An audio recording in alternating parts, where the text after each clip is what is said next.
9월 21일 수요일 하나님 말씀입니다. 오늘은 창세기 33장 같이 읽어보도록 하겠습니다.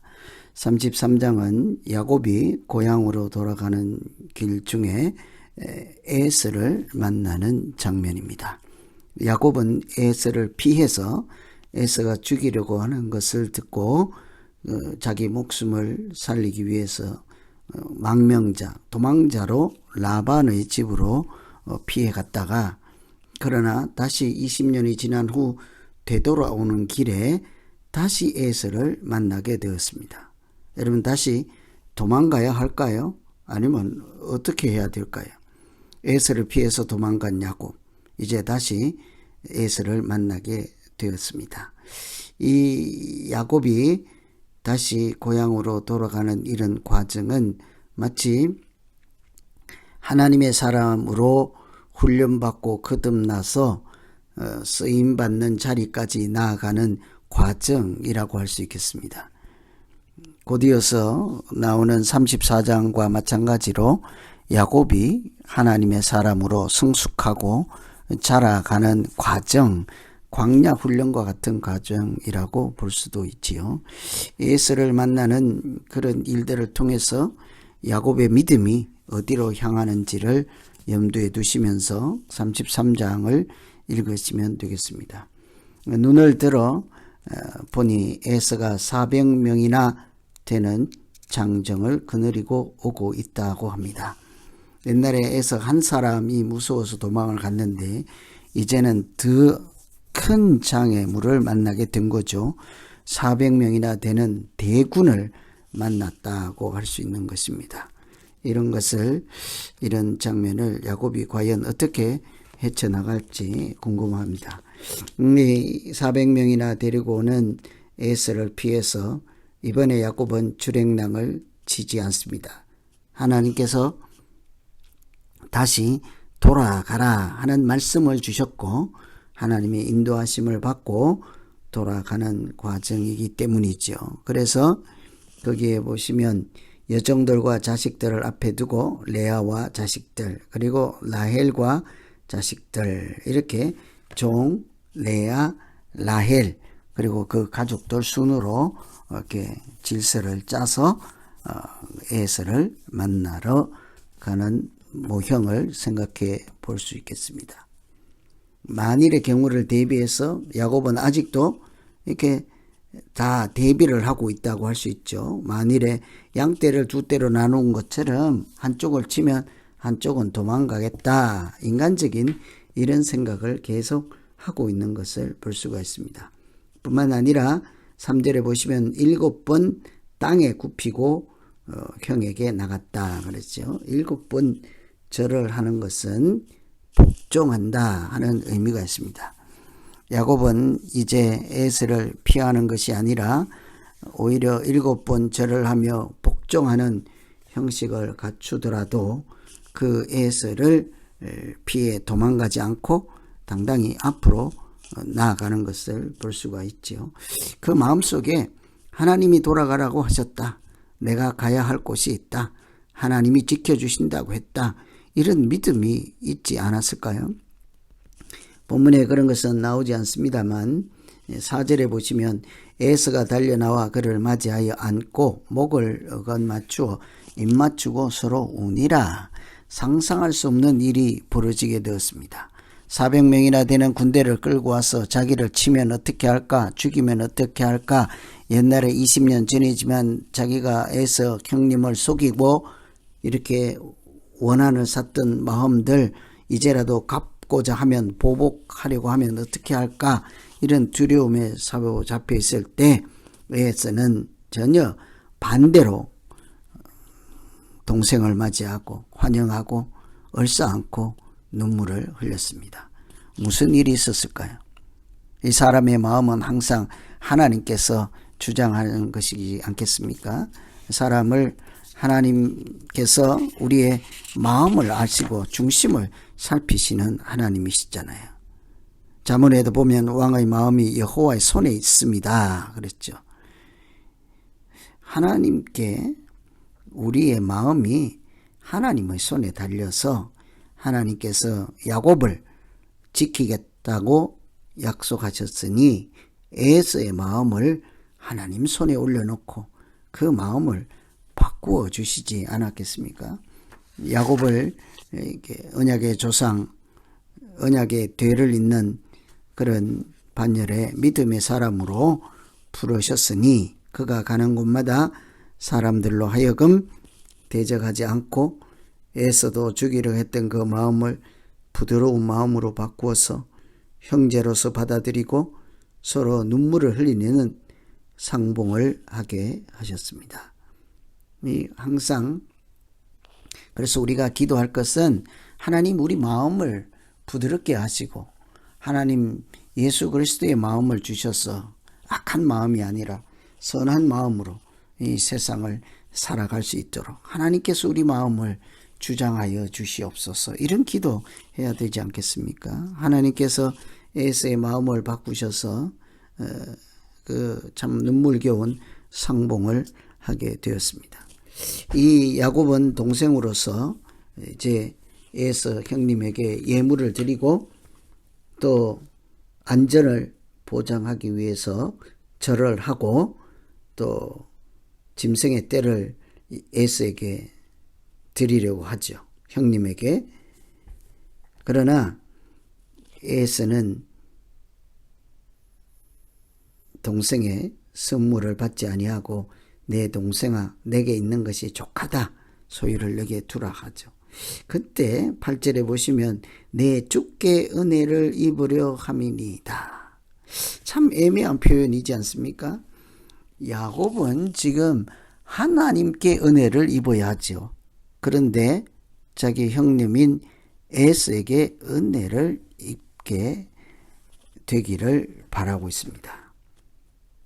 하나님이 은혜를 주셔서 그것을 나누고자 합니다. 이런 얘기도 아니죠. 마치 에서를 주께 주인이라는 뜻도 있지만 이렇게 마치 하나님을 만나는 것처럼 에서 앞에 7번 절하고 주께 은혜를 입기를 원합니다. 10절에도 보시면 형님을 배운 즉 하나님을 본 것 같다고 하죠. 마치 야곱이 돌아가는 길에 에서를 만남으로 하나님을 만나는 것 같다. 하나님께 마땅히 보여야 될 태도를 에서에게 보이는 것이 아닌가 하는 의구심이 생길 정도로 에서에게 아주 낮은 자세를 취하죠. 그러나 또 한편으로는 에서를 보니 하나님을 본 것 같다고 하는 것은 에서의 마음이 부드러워지고 동생을 환영하고 옛날에 죽이려고 했던 마음이 아니라 정말로 사랑하는 마음으로 긍휼한 마음으로 만나는 그런 형님을 볼 때 이 야곱은 하나님이 나를 지키시는구나, 하나님이 인도하시는구나, 하나님이 여기 함께 계시는구나, 그러니 마땅히 여기 하나님이 내게 은혜를 주시고 정말 옛날에 그런 형님과의 얽힌 사연들까지 다 해결해 주셔서 내가 약속의 땅으로 돌아갈 수 있도록 하나님이 인도하시는구나. 그런 차원에서도 내가 형님을 보니 하나님을 뵌 것 같다. 그런 이야기를 할 수도 있겠죠. 그래서 이제 에서가 우리 떠나자. 내가 너와 동행하리라. 12절에 보시면 이제 우리 가자. 내가 에서가 같이 동행하자. 근데 야곱이 말하기를 내 주도 하시거니와 자식들이 연약하고 양떼 소떼를 데리고 있은즉 하루만 지나치게 몰면 모든 떼가 죽으니 내 주는 종보다 앞서가소서. 나는 앞에 가는 가축과 자식들의 걸음대로 천천히 인도하여 세일로 가서 내 주께 나아가리이다. 여기에도 보면 한 가지 짚고 넘어갈 것이 있죠. 에서가 동행한다 하잖아요, 야곱과. 그런데 괜찮습니다. 이제 나는 하나님이 인도하십니다. 이런 얘기는 없고 야곱이 뭐라고 합니까? 세일로 가서 내 주께 가겠다. 세일은 에서의 삶의 터이지 않습니까? 에서의 고향이죠. 그런데 지금 야곱은 베델로 돌아가야 하죠. 자기가 처음 브엘세바를 떠나 하란으로 라반의 집으로 피신 갈 때 사닥다리를 통해서 오르락내리락 하는 하나님의 사자들, 하나님을 만났던 그 자리인 그곳으로 돌아가야 하는데 세일로 가겠다고 하지 않습니까? 자기가 지금 라반에서부터 이렇게 돌아가는 과정 가운데 가야 할 곳에서 이탈하고 있다는 것을 직감적으로 알 수가 있죠. 에서를 만나서 하나님을 만난 것처럼 그렇게 하질 않는가, 또는 세일로 가겠다, 자기가 가야 할 마땅한 곳에서 이탈하지는 않나, 이 야곱이 믿음이 희미해지는 것을 볼 수가 있습니다. 결국 이런 정체성, 자기가 가야 할 곳, 목적성, 사명감, 하나님의 부르심, 이런 것을 잊어버리면 어디에 가서 무엇을 하며 살아야 하는지를 놓치게 되죠. 결국은 33장에 이런 희미한 그 믿음이 자꾸 흩어지는 결과 34장과 같은 비극적인 사건이 생기는 것이지 않겠습니까? 그래서 그날에 에서는 세일로 갔는데 야곱은 숫곳에 이르러 자기 집을 짓고 가축을 위해 우릿간을 지었다라고 하죠. 야곱은 지금 집을 지어서는 안 되는 사람이죠. 야곱은 지금 이곳에 아무리 좋은 터가 있을지라도 집을 짓지 말고 어디까지 가야 합니까? 하나님을 만났던 그 자리까지 가서 자기 집이 아닌 하나님을 집을 지어야 하는 사람이었습니다. 가축을 위해서 우릿간을 지으실 것이 아니라 하나님의 집인 거룩한 기둥을 세우고 성전을 지어야 하는 사람이지 않습니까? 그런데 이 야곱은 에서를 만나서 이렇게 가는 중에 자기 정체성도 잊어버리고 방향성을 잊어먹게 된 것이죠. 그리고는 세겜에 이르러 또 장막을 쳤다고 합니다. 거기 가서 제단을 쌓긴 했지만 엘렐로헤 이스라엘이라고 해서 하나님 이스라엘의 하나님이라 하고 부르긴 했으나 그가 마땅히 집을 짓거나 머물러 있을 곳이 아니라 지금은 지나가는 나그네에 불과한 것이죠. 가야 할 곳이 있는 것입니다. 하나님과 약속했던 자리입니다. 하나님께서 그를 보내시는 자리이지요. 그래서 오늘은 이 야곱이 라반의 집을 피해서 가는 중에 에서를 만나서 자기 믿음을 어떻게 잘 살리고 있는지, 아니면 믿음 없는 사람처럼 이렇게 후퇴하는지, 이런 것을 잘 보시면서 하나님이 어떻게 그 야곱의 걸음을 인도하시는지를 살피면 되겠습니다. 에서에게 주께 은혜를 잊기 원하나이다. 에서 형님의 얼굴을 본 적 하나님을 뵌 것 같습니다. 에서가 야곱에게 동행하겠다. 이런 것은 모두 하나님과 소통해야 되는 내용이지 않습니까? 하나님께 은혜를 잊기를 원하나이다. 내가 하나님을 뵙기를 원하나이다. 내가 하나님과 동행하기를 원하나이다. 그런데 이 에서는 자기 목숨 때문에 형님을 마치 하나님 만나는 것처럼 만나고, 자기가 베델로 돌아가는 것이 아니라 세일로 가겠다고 하죠. 숫곳에 이르러는 자기 집을 짓고 우릿간을 짓는다 하는 것은 영적인 침체, 퇴보라고 할 수 있지 않겠습니까? 그래서 우리가 33장에 야곱이 이렇게 정신줄을 놓고 믿음이 희미해져 갈 때 하나님이 어떻게 역사하시고 그를 고치시고 인도하시는지를 다음 장 계속해서 살피시면서 읽으시면 되겠습니다. 오늘은 에서를 만나는 과정 가운데 하나님께서 에서의 마음을 돌이켜 야곱을 지켜주시고, 야곱의 또 여러 가지 인간적인 면모를 이렇게 보이는 동시에 하나님께서 그의 걸음을, 야곱의 에서의 마음을 변화시키고 또 걸음을 인도해서 이렇게 인도해 가시는구나. 야곱을 하나님께서 지키시고 인도해 가시는구나.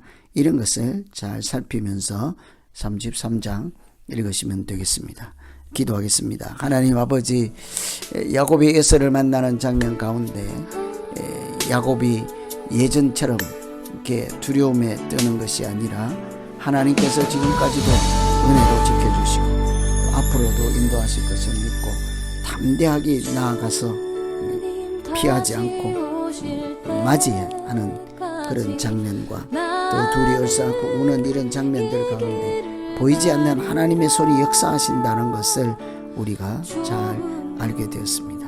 하나님 어떤 고난과 환난이 있어도 그것을 넘어가게 하시고 또 새로운 삶의 틀로 하나님이 부르시고 보내시는 곳에 살아가는 믿음이 있게 하여 주시옵소서.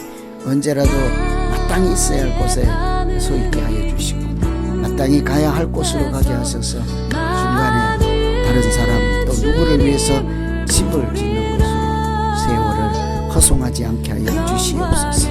이렇게 우리가 하나님의 사람으로 성장해 가는 과정 가운데 여러 연약한 점들을 주님 앞에 내려놓습니다. 하나님 우리를 불쌍히 여기시고 언제라도 하나님의 손에 의해서 새롭게 빚어지는 새 사람으로 살아갈 수 있게 하여 주시옵소서. 예수님 이름으로 기도하옵나이다.